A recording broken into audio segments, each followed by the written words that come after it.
Bonjour, Gakino Maganug. Hi, students.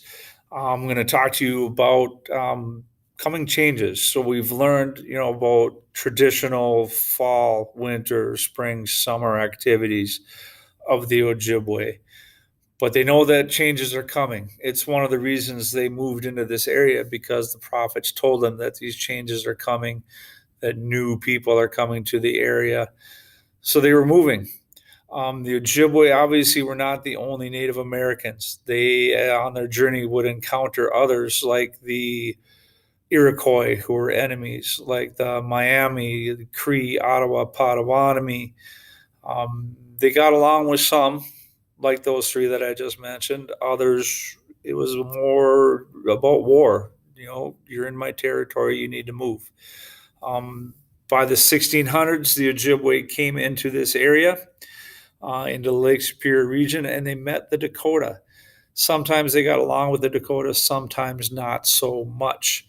There were fights, there were battles, which eventually the Ojibwe were winning more.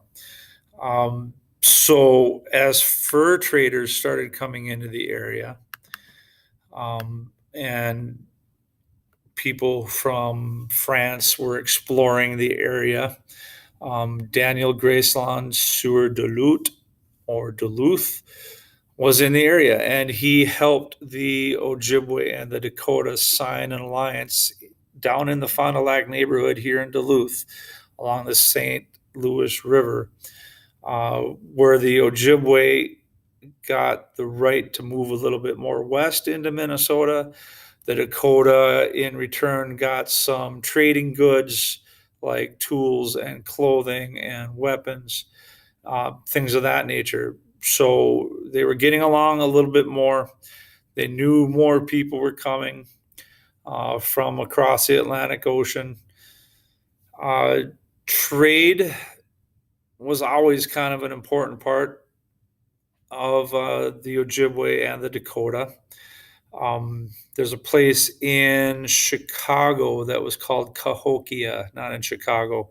Sorry, it was more southern Illinois, called Cahokia, where it was a great trading center. It was a city, basically. Think like London or Rome at the time, those kind of large cities, where people would come from all around the United States and Canada and even Mexico to make some trades with other tribes. This was happening all over the place. There were places here in Minnesota, a place called Pipestone, Minnesota, where people met and quarried a certain type of stone for making pipes, smoking tobacco type pipes. So the trade was really important.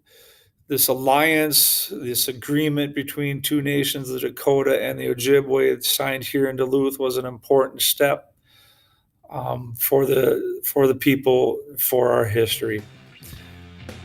Thanks. Questions? You got to come to the Google Meets.